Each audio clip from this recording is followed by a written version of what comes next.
Kung hey Fat Choy! Hey guys! Welcome back to my another vlog. So andito tayo ngayon sa SM City Lucena and pupunta tayo ngayon ng SM Supermarket.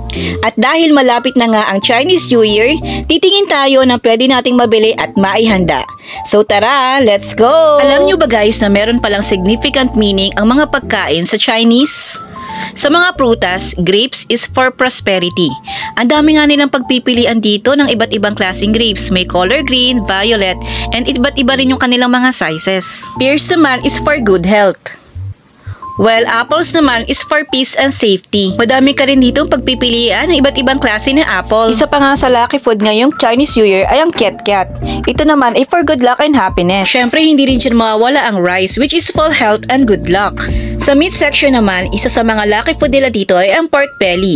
Ito naman ay for abundance, strength, and peace. Sa poultry naman, isa sa mga lucky food nila ay ang chicken. Ito naman ay for luck and wholeness. 180 pesos nga pala ang whole chicken nila dito. And take note guys, nakakatuwa lang kasi ang lalaki ng mga chicken nila dito. At syempre, hindi rin dyan mawawala sa handaan natin ang pansit bihon, which is sinasabi natin ng pampahaba daw ng buhay. Marami ka rin nga pala ditong mabibili ng mga Chinese ingredients katulad ditong chili garlic oil at ibang-ibang klase ng mga soy sauce. May oyster sauce, soy sauce at saka marami pang iba. Marami ka nga rin pala ditong mabibili na iba't ibang klaseng soup for hot pot. Katulad ito, soup base for seafood hot pot.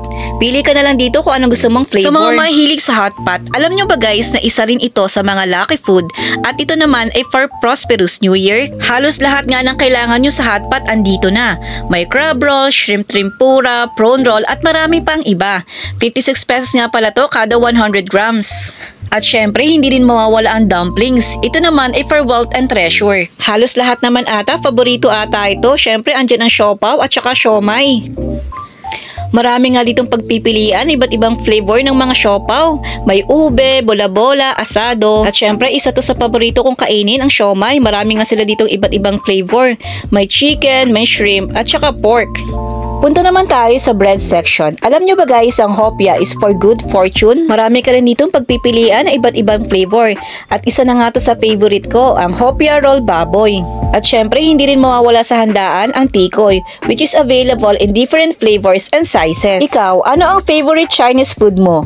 Comment down below. May promo rin sila dito for a minimum purchase of 2,000 pesos.